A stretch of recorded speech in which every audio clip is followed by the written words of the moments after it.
This is the Infinite Energy Show, where together we explore the infinite dimensions of energy.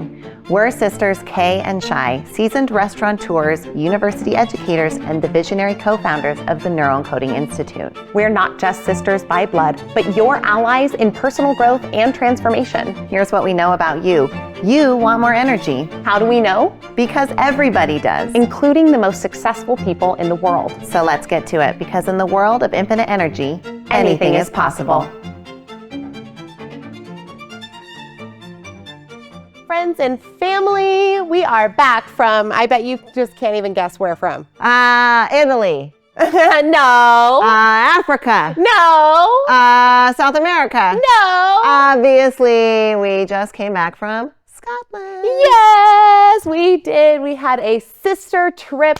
1 week. We packed in so much to see while we had 7 days in the beautiful country of Scotland. So today, we hope you are excited because we're doing a little spin on the classic move of, why don't you all come sit on the couch and look at our vacation photos? Okay, we're going to do that, but it's going to be way more fun. Get ready for the Aunt and Uncle PowerPoint, where we take you through everything that just happened to us while we were on our journey through Edinburgh, through the Isle of Skye, through the national parks, through Glasgow, through the beautiful, beautiful land of Scotland. And did you know they drive on the left side of the road? What?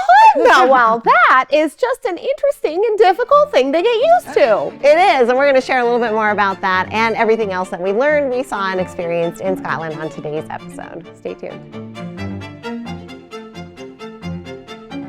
So here on the Infinite Energy Show today, we are taking Scotland, or more specifically, Kay and Shi's recent experience of Scotland, and we are walking all around it. We're sharing things, we're talking about it, we're looking at it, and we're assessing all of the lessons so that we can bring you along over this episode into our fantastic journey into Scotland. Now, Kay, why did we even go to Scotland in the first place? Well, we like to challenge ourselves with runs, with timed runs, things like 10Ks and half marathons. Now, Shyla has been running a half marathon every year, and together in 2020, her and I ran a half marathon together. Well, in between that time, y'all know how hard COVID was. I had a baby, and so now that we are postpartum, back and ready, we said, you know what, we need a sister trip to run a half marathon, but to celebrate, to take it to another level, let's take it to another country. Yeah, a place that we've been wanting to go to forever. And here we are last year in 2023, Kay's come through a divorce. We're in this place where the things are new and different, and we're both focusing on fitness. And we said, what if we went to Scotland? What if we went to the place we've always wanted to? Let's just see. Let's just see if there's like a half marathon and we could run that together and go to Scotland. And lo and behold, the Edinburgh half marathon scheduled for May 2024 was there. And so we booked the trip 13 months ago.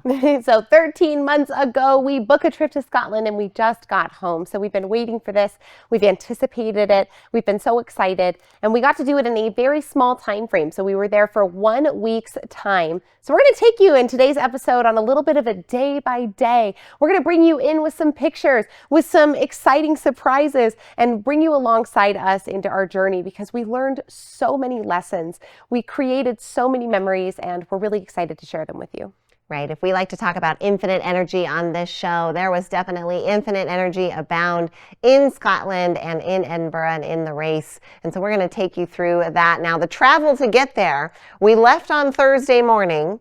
We traveled all through Thursday night, staying mostly awake, and we arrived there on Friday morning. And we took the advice that almost every international traveler tells you, which is keep yourself awake that whole first day so you can get yourself on the timing track. And you know what? It worked. We did it. We stayed awake all day long on our first Friday, but it wasn't too difficult because it was our very first day in Edinburgh, which, fun fact, now for those of you fellow Americans who are like us, you may be tempted to read this word here on the sweatshirt and say Edinburgh. Edinburgh, but we don't say it like that. Nope. Now you know the official way to say it, and if you're confused, it is Edinburgh. It's a little bit soft on the end, but if it feels funny to you, you can reliably say Edinburgh. So if you need to be like an American about it, that's how you say the word. Edinburgh. Edinburgh, way better than Edinburgh or Edinburgh. So whatever you do, don't say either of those. Edinburgh, or once you get there, you get comfortable and you hear the Scottish people saying it. There really is a half syllable at the end. Edinburgh. It's sort of like the G is a vowel. Edinburgh. Right? So you say it like that. So now you're in the capital of Scotland. Now you know Edinburgh. So we spend our first day in Edinburgh, and we are absolutely classic American tourists. We're like, oh my gosh, look at that. Oh, take the picture. Excuse me. How long has that building been there? 1,000 years. Everything's so old. It was a lot there. Everything is so old. Everything was beautiful. And we did the museum. We walked Victorian Street, which is the inspiration for Diagon Alley. We got to see all of the old buildings and, of course, the beautiful castle. It was such a beautiful experience. We had this very first day. We ate food, and thank goodness we took the advice of someone online and made reservations for our dining experiences ahead of time because we really needed that. And so this is just maybe a little international travel trip for you if you get out there. But we had wonderful meals. We saw incredible sights. And on that first day, we have this level of anticipation, this level of excitement, this level of what are we about to do? What are we about to embark on? And I feel like those lasses were just a couple of wee bairns. They were. They didn't know anything about what was to come. They were gallivanting around a museum like they only had a day there. Oh, those wee barons, as they say in Scotland. And we loved hearing the accent. And yes, we did a fair amount of imitating it ourselves. You might even hear it a little bit here today. But we laughed as the trip unfolded. We're like, wait, that was only yesterday? Whoa. So we definitely feel like multiple lives were lived. Like if you've traveled, raise your hand if that's happened to you. We know it has, especially if you take a big trip to a new place. So that was fun for us. All kinds of new synapses firing, new experiences to be had. And we ended our Friday nice and early, but late enough so that we could get up early on Saturday and do a really fun special thing. And we didn't end out our Friday without a delicious lesson. And that was where Shyla and I, we were out and about, we're exploring the city streets, and we said, man, we really want some coffee. And we decided, well, we'll find a Starbucks, right? Because that's safe. We're Americans. We know Starbucks. We can go to a Starbucks. We're like, okay, we'll find a Starbucks. So we're on our route to a Starbucks. And all of a sudden, we're like, well, there are these really cool things here. They're like these long alleyways with stairs. And they call them closes. And we're like, well, let's just go down a close and let's just see. It's not really on the way to the Starbucks, but it is on our way back to the hotel. It's in our general trajectory. We know we need coffee to stay awake. So let's just see what happens. We're going to go down this close. And so we're walking down these old steps and we come across an enchanting little door covered in flowers, and we say, let's go inside that door. And lo and behold, we found ourselves a perfect little cafe. It was so adorable. It was a local place and they had coffee, which, fun fact, coffee is actually the name of every drink that comes from the bean. So if you want to drink coffee like how we say coffee in America, like a black coffee, they call that Americana. So we went in to have our Americanas at the little local place out of the close, and it was so cute. It was called Brewhemia. Brewhemia, yes, I love that. And turns out, even though we felt like we came into this little tiny door off to the side, it was actually this 3-level situation with a stage and like a place where bands could perform and people could come. So it was really fun to discover a local favorite, have some flair, and step outside of our Starbucks comfort zone. That wouldn't have happened if we hadn't had a moment of questioning, maybe doing something different,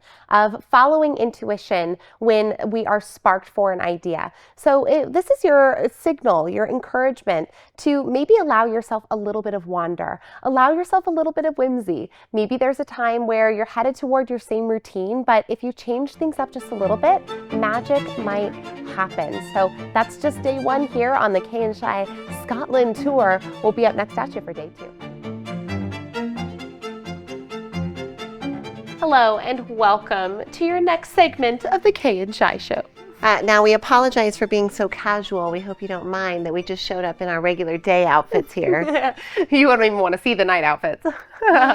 So fun. Okay, so obviously we're wearing the dresses for a reason. These dresses actually came with us to Scotland. We flew them all the way across the Atlantic Ocean to Scotland because how often do you get to have a photo shoot with your sister in a country full of castles? So I booked this photo shoot on a recommendation from my best friend who also had a photo shoot with this particular photographer when she visited Edinburgh a few years ago. And so I booked the photo shoot and I call Shyla and I tell her, now, do you want to be normal people or pass? Total pass.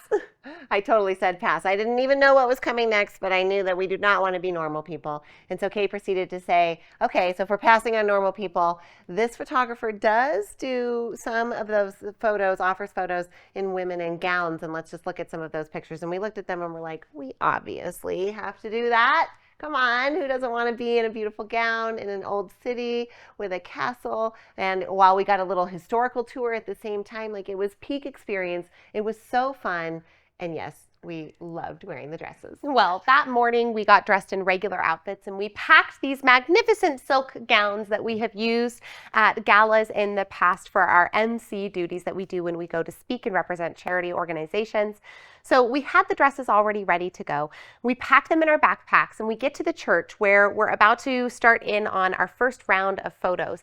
And we're looking around and the church is just beautiful. And we thought to ourselves, is this really the time? I mean, we're out in public and there's all these people around. We would have to change on the side of this church into these dresses. Are we going to be okay? And ultimately, we came back to what Shyla said in that very first conversation where I called her. And I said, Shyla, do you want to be normal? And she said, pass. Pass on that. Come on, to change behind the church, live your life, do the dream, wear the dress, which we did, and it was so much fun. It took 2 seconds to change. We each covered each other. It was not a big deal. And out we emerge in our dresses. Now, of course, that started turning heads. Everyone's like, what is happening with those women over there?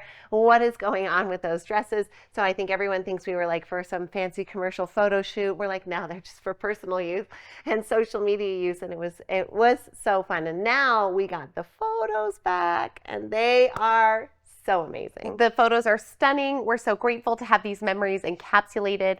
Later on that day, we got to go to Edinburgh Castle and do a tour around the castle. Yes, we had to put on our gowns for the castle. And it was a beautiful afternoon. We then went to the National Portrait Gallery and we had so much fun. But ultimately, we kept coming back over and over again to this lesson, to this idea that oftentimes we hold ourselves back when we're trying to be normal or to fit in, when maybe what's inside of you, that spark of creativity says, why don't you put on a fantastic, fabulous green silk dress and go take pictures with your sister? But there's a pull inside. There's a voice that can come forward and say, are you really confident enough to do that? Is that really something that you feel like you can do or should be doing? Is that reasonable?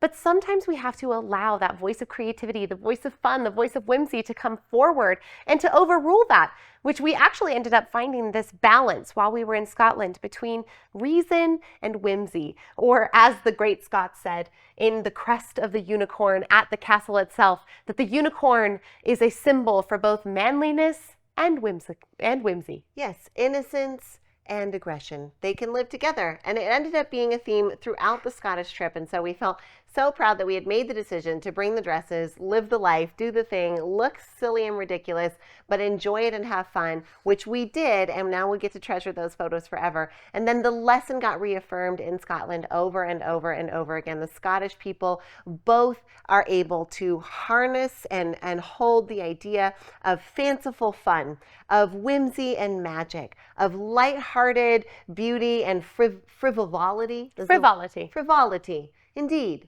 But they're also brutal, right? Like their weather is brutal, their history is brutal, their clans go to war like crazy. You know how here in America we see signs for sex trafficking, kind of those are the signs that you see in the airports and things. We saw there domestic abuse signs. So even noticing some of those cultural differences between this idea of we're going to embrace the whimsy and the fun, but we also have this violence and this brutal and this darkness, allowed us to feel better about embracing the dichotomies in our life, be it between silly and serious or between having fun and still taking things in a way that allows us to be professional. So here you are. We hope that you join us in saying pass to being a normal person and from living life in your most creative, fun, fabulous, fantastical, whimsical, successful, ambitious, and strengthening type way. Yes, exactly as the Scots would intended. So we bid adieu today too. And next up, meet us at the Edinburgh Half Marathon. See you at the start line. Race day, baby! Too bad it's raining outside. Oh, raining heavily, raining with almost, I think they hadn't had this much rain in a 1 month stint. They were saying in like 5 years. It was a literally legendary downpour, and everyone told us that was exactly what we should expect from Scotland. So much so that the night before we were out and about and somebody said, oh, you're running tomorrow. Are you going to get a poncho? They let us know where to get a disposable poncho. They even told us it'll probably say Scotland on it.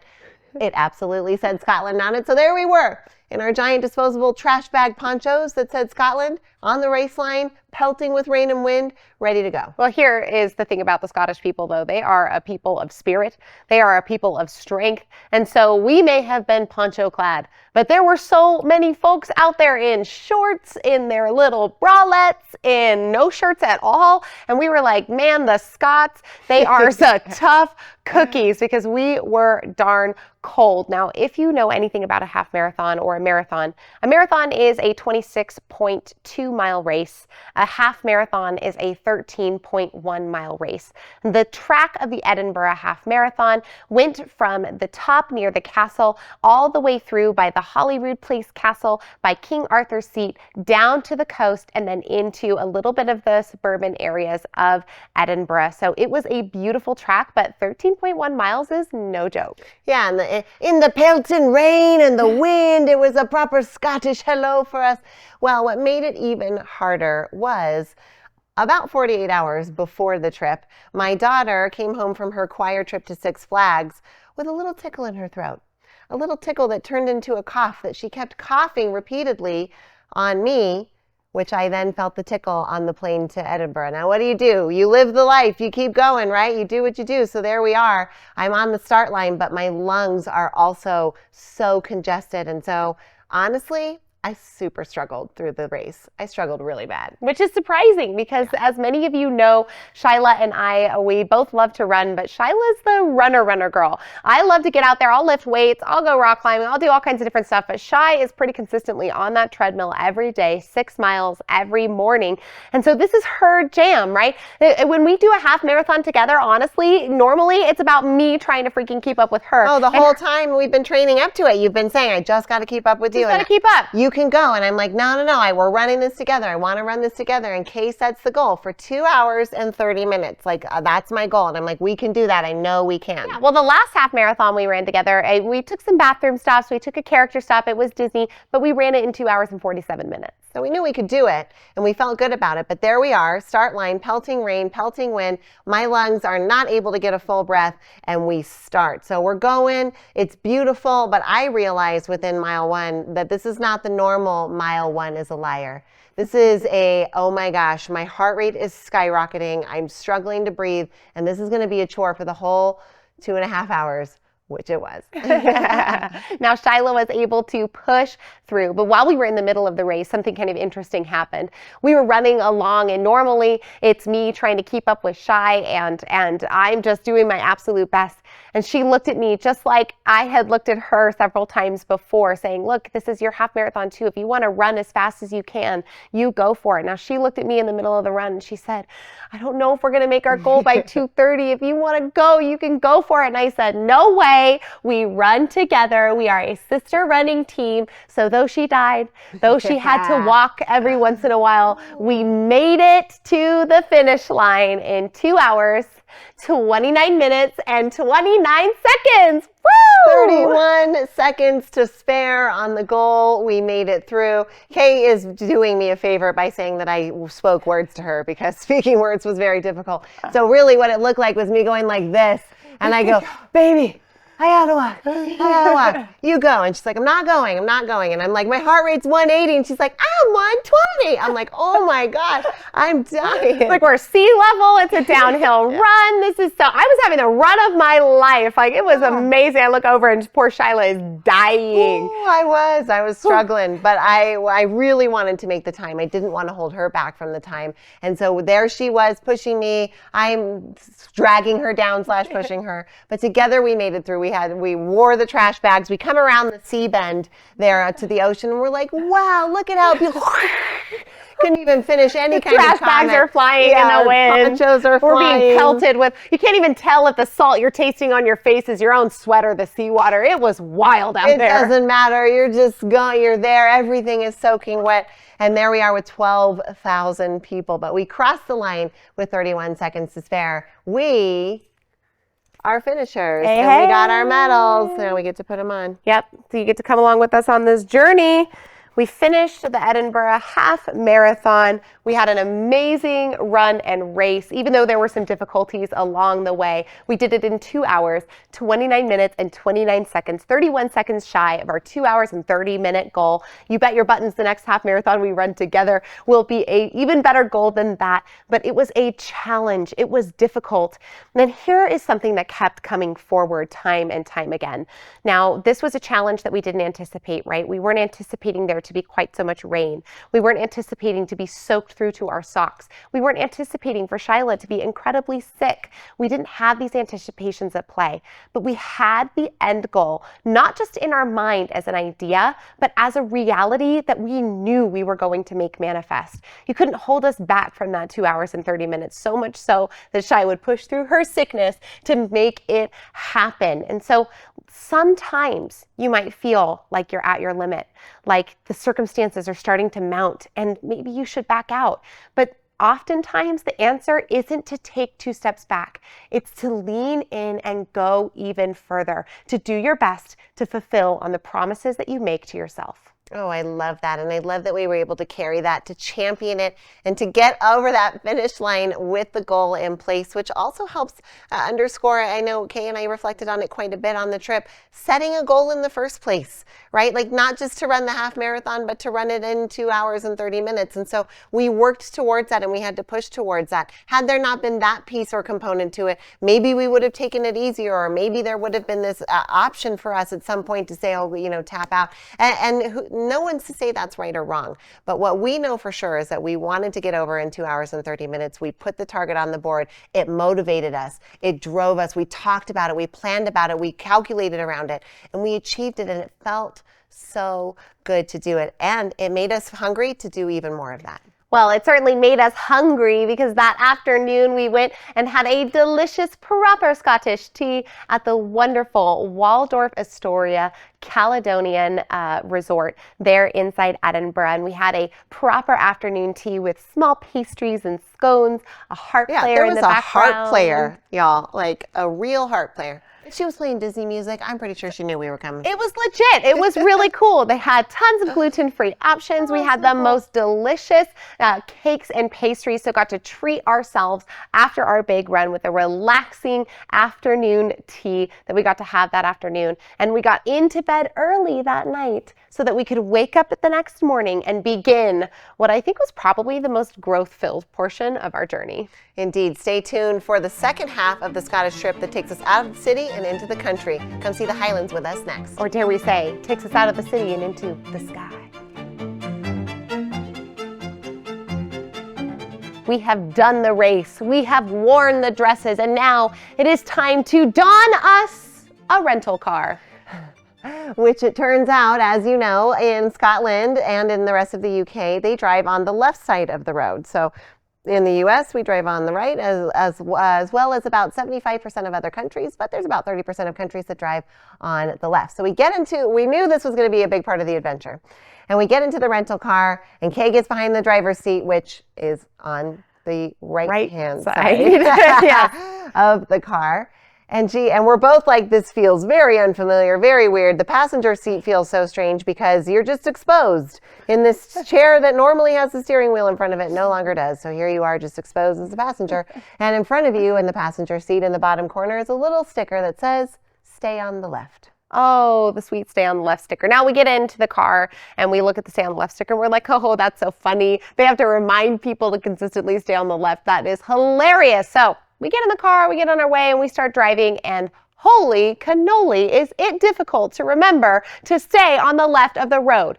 Every bit of my neural programming since I was 14 years old learning to drive a car tells me that I am to do it on the right in a driver's seat that is on the left. Now, you might not think that this tiny switch could have such a big difference, but it made this action that is basically second nature for both of us feel brand spanking new and gave us an appreciation for what it truly takes to build a long-term habit. Now, we'll talk a little bit more about driving in a minute, but we got in that car and we weren't just tootling around going to Glasgow, going to Edinburgh. We did a small circle inside of the entire country of Scotland, including going to the Isle of Skye. And that was our goal. That's where we spent 2 nights, and we went up to the Highlands, but we didn't drive the direct route. We went a longer route through the national park. We saw Balmoral Castle. We went through some truly local small towns. We drove on Old Military Road for a long time. A long time. We saw tons of sheep, like sheep everywhere. Sheep in the road, sheep on the hill, sheep by the house, sheep at the shop, sheep. Turns out there's more sheep in Scotland than people, so I'm not surprised that we saw that many sheep. But there's also in the Highlands a very special animal that you might see depicted right here on Kay's sweater. We like to call them the Highland coos. We love us a cow. They are the classic Scottish furry cows with these beautiful horns. But in Scotland, we don't say cow like an American. We say coo. Anything that would be an ow sound is an oo sound. So they call them Highland coos. And we got to see them all over. But here's what's special about the cows in the Highlands, the coos in the Highlands. They are huge, freaking mungus, like the size of absolute cars. And so we see a cow and we're like, wow, that is a huge cow. And we keep driving and we're going, we're like, oh my gosh, more cows. OMG, they are like the size of cars. What is happening here? And so we Google, why are the cows so big in the Highlands of Scotland? It's not just the Highland coos. Like the regular coos were also super coos. The coos were hooch. Yeah, hooch coos in Scotland. So please continue. Oh, we Google it. And we're like, why are the coos so big in Scotland? And Shi, why are they so big? Turns out generation after generation of facing adverse circumstances and experiences and environment has made them bigger. Evolutionarily, they have been bred now. The ones that were strongest survived. Those stronger ones they brought forward stronger ones. And the genes that were bigger, that were sturdier, that were hardier, that were stronger are the ones that succeeded. And so we started to really think about this idea. And then once we saw it, we couldn't unsee it. Turns out everything in this environment has to be extra strong and extra sturdy because they're facing adverse winds, difficult rains, cold winters. And in order to survive in the Highlands of Scotland, you have to have some strength to you. And if you aren't a hardy, strengthened human or a hardy, strengthened coo, you may not be able to survive in these conditions. So we started to think about this as it parallels our own lives. What happens when we come across these adverse conditions? Now, oftentimes, adverse conditions are a result of us walking down a particular path as we do our best to move toward our dreams. But these conditions can be difficult, and only the strong survive, which means that when the world feels relentless, we have to be relentless in return. That was the major lesson, and not just from the coos, but from the people and from the country as well. In fact, because the Scottish people have faced so much conquest and so much adversity and so much pressure, especially from England, their neighbor, to take over and of conquest, that they actually rooted more in their identity, that we see more pride, that we see more traditions, that we see more of this anchoring into what it means to be a Scot. In fact, you hear it said, the Mary Queen of Scots, or you hear of the King of Scots. They don't talk about their royalty as kings and queens of Scotland because you don't rule a land, you rule a people. And so they're the king and queen of Scots. And so you can see this deep identity emerging from adversity over the hundreds of years. It started to become kind of a joke because everywhere you go, you read the history and we're like, what brutal uprising is this one going to be about? And we're laughing, but there's the brutal uprising right there. Like it was there before so human history, it's been brutal, it's been metal, and it's made for some humans that can handle a lot more than I think we give ourselves credit for these days. Most especially in Scotland. So So we get through the Highlands, we see these giant coups, we're driving all over, we go through the beautiful national park, and we get into the Isle of Skye, our first night in there. And the first night we get there, we come across an interesting thing. The local bridge is closed. Every hour they open for only about 15 minutes because of construction that's happening. So it was just a funny thing. It was called amnesties. We had never really heard of that, like this amnesty idea. Either road is closed or it's open and you get detoured. But it was fun to see construction play out in a different country. We come into Portree, which is in this beautiful northern village on the Isle of Skye, and it was absolutely scenic and so picturesque. And then the very next day, we got the opportunity to tour around the Isle, to take the northern loop, as they call it, and we went to the Fairy Glens, where sheep have been grazing for thousands of years. The Fairy Glen was a highlight for us. It's hard to even describe and put into words the feeling, the gravity, the energy, the texture of the environment. It was truly something special, unforgettable. I ran with sheep. Like first, no, not ran away from sheep, not ran towards sheep. Ran with. I ran with. It was sheep. Amazing. I started it running towards them because I sometimes like to do that kind of thing. If there's animals, just for fun, I'm running towards them, and then instead of running away from me, like all of a sudden I was just part of the sheep pack. Yeah, there were a few sheep there. Part of the herd. And there I was running with the sheep. So count that as a core memory for Shyla, running with the sheep, and being there with Kay and with my sister and together was so special for us. So we got to see the Fairy Glen, which was so amazing. We got to see the Quarang. We got to see Kilt Rock. We got to see a real Scottish gas station, where petrol station. Like a local petrol station. Yeah, but not where tourists go. Nope. And so, we get in there and we select all of our Scottish snacks because you got to do that. And it's hard to do the money translation thing. So we get to the front with all of our snacks and I pull out 20 pounds and I'm like, it might be a little over 20. So I'm just going to have 2 20s in my hand.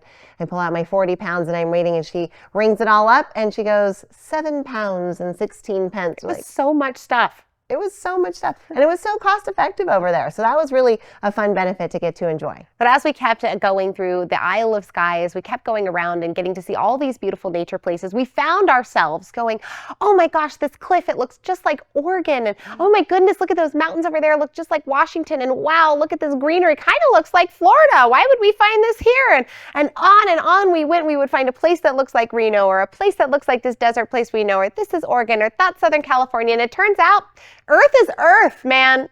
Which became our cry on the road trip. Earth is Earth. It made us laugh. And because every time, it's just human nature, you want to put together what you've seen and this looks like. Exactly, comparing where I've seen this and what does it look like and what have I experienced before that's similar to this. And so we were noticing the human nature to do that. And so we would come back to Earth is Earth. And that was fun. Well, Earth was Earth, even as the very next day we left the Isle of Skye, left Portree, or Portree as they say it in Gaelic, and we went down south toward Glasgow through the Cairngorms National Park, where we got to see the Three Sisters Mountains. We drove by Loch Ness, by Loch Lomond, and got to see some of those iconic Scottish sites. We went to Eilean Donan Castle and just got to once again witness so much of this rich history. And as we were going by the Loch Ness, we realized that the Loch Ness and the story of the Loch Ness Monster has been something that, at least in American culture, has been present our whole lives. And here we were, finally at a place that had been influencing our vernacular forever. Right? This mythical creature that probably is only rivaled by Bigfoot. Some might say aliens, but then are they mythical, are they not? But here on Earth, right, the most famous mythical creatures are the Loch Ness Monster and Bigfoot. Now, Bigfoot might live anywhere, but Loch Ness Monster definitely lives in Loch Ness. Now, Loch in Scottish means lake. So at the Lake Ness, and they call it Nessie. And there's all kinds of stories and history and souvenirs and tourist things. And we did a driving tour around it. We did not see Nessie, but we felt the energy of the entire area. And it was fun to visit a place that literally we can't remember a time of not being able to refer to that mythical creature. Right. That's almost as unbelievable as Bigfoot and the Loch Ness Monster, right? We've been hearing that our whole lives. So once we passed Loch Ness, us. We came into Glasgow for a quick stop at the university that basically looks like Hogwarts. It was amazing. Very wonderful. Gorgeous. And then we got back into Edinburgh for our very final sleep before we headed out the next day. We had the best time getting to come alongside the country of Scotland, to enjoy it in the way that we did, to steep into both the people, the flora, the fauna, and to understand more about the rich culture and history of those who have walked those lands before. Now that was amazing, and we waved goodbye to Scotland. And we were still wee lasses because we had no idea that we were about to enter the travel situation in Dallas. Yes.